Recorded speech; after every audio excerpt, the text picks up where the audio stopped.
เคยกินอ่ะ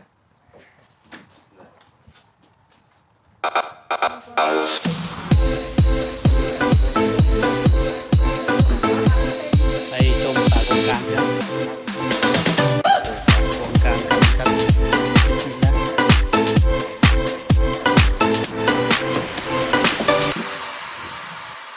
มีหลังเอาไปคั่วนี่ใส่ใบกัญชาฮะคั่วใบกัญชานี่ก็ตามตัวอร่อยอร่อยกับกัญชาหลับแล้วดูหลับระวังเรือระวังมือใช่ปะโอ้ไม่ชอบกันแดดที่อ่ะ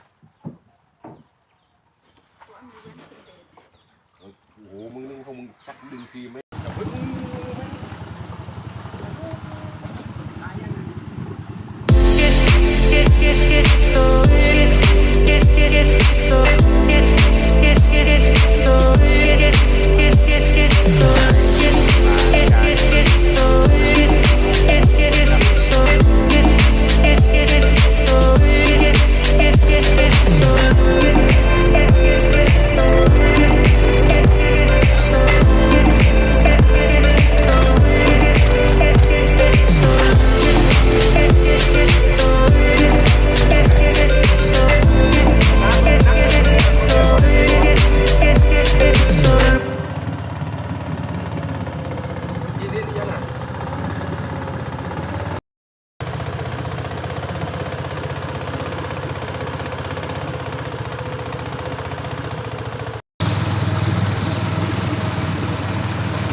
ถ่ายพรีเวดดิ้งที่นี่ไหม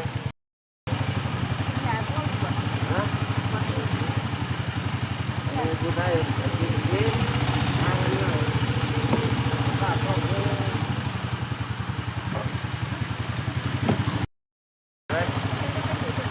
ไม่ได้หัวเรือมันจม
ำนานเคยปะ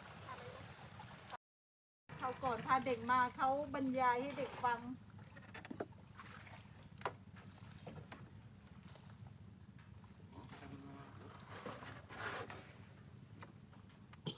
เอาไปจะขึ้นก้าวไป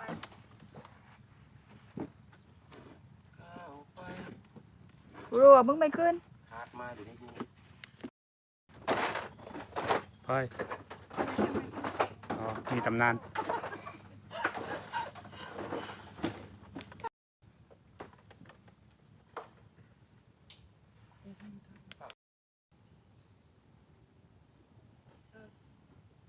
ที่นี่ป่าโกงกลางนะครับป่าโกงกลางที่ปัตตานี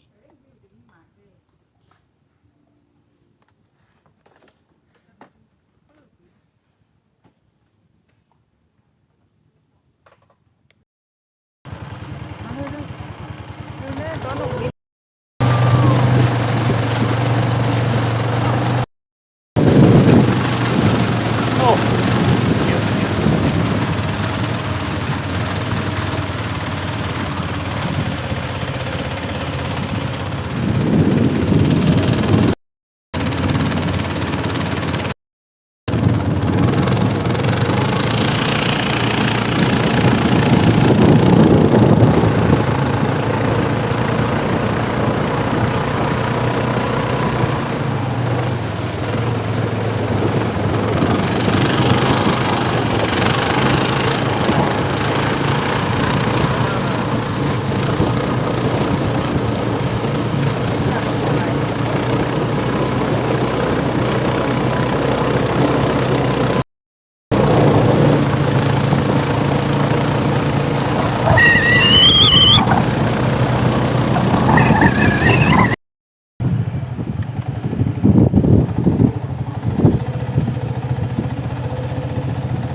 บางปูปัตตานี ตอนนี้ปัตตานีเหรอ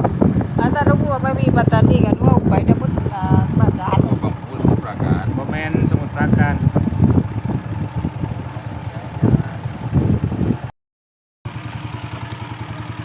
เอาเราขึ้นที่หรอ ฮะ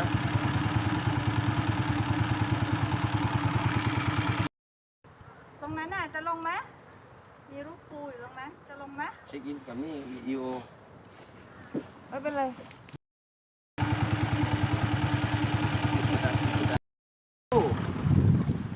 พูดดังไปเปล่าวะวันนี้ออกเป็นคิวอ่ะเขามีจัดคิวกี่ ต่อลำมันใช่ไหมต่อลำวันละ2 รอบก็30อ่ะ12 5 โอเคนะ อ่ะ2 15 ลำ เราไม่น่าคิด